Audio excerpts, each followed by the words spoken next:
thina siphuma imvula isitsho phuma imvula isitsho phuma imvula isitsho yongenanowa thina siphuma imvula isitsho thina siphuma injili isitsho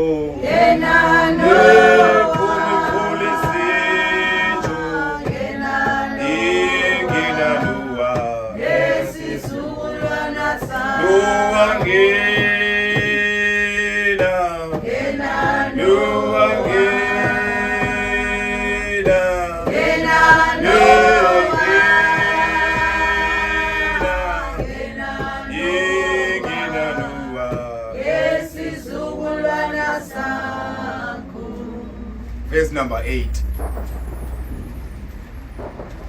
Verse 3 kunesihloko isilumkiso ngemfundiso zobuxoki. Yes. Verse 8. Siyazi ke ukuba umthetho ulungile ukuba usetyenziswa ngendlela efanelekileyo. Uba ufunda incwadi lencwadi ibhalwa nguPawulos. Incwadi yamaRoma ibhalwa ngubani? Paulos. Uthi uPawulos ngapha umthetho asikho phansi komthetho thina siphansi kobabalo. Xa sifunda apha uthi uPawulos umthetho unjani na?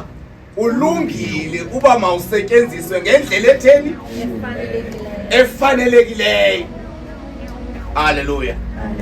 Awuthi omnye hayi iBhayibheli ithetha liziphikisa ngapha kuthiwa ungasetyenziswa ngapha sowuba uyasetyenziswa ngoku kanti kwenzeka ntoni? No bazalwane, aliziphikisi iBhayibheli ithetha into eyodwa. Asikho phansi komthetho, siphansi kobabalo. Haleluya. Funda uqhubeleka nale verse mama, qhubeleka nayo. Verse number 9. Sayiva kuba wayo nomthetho ethetha ngolihlobo uPawulos. Masikhumbule ke kodwa ukuba umthetho awenzelwa abantu balungileyo. Umthetho awenzelwa abantu abafumene igrace. Umthetho awenzelwa ngabantu abalufumeneyo ubabalo. Haleluya. Now ingxaki esinayo ke ngokwenkulu ungxama laba abangalufumananga ubabalo besenza unothanda benza noba yini athi akho phansi komthetho ndiphansi kwegrace.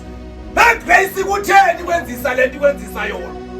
I-grace enjani le kwenzisa izinto ezinje? Kodwa umthetho ulungile kwabantu abathi andifunda verse number 9. Masikhumbule ke kodwa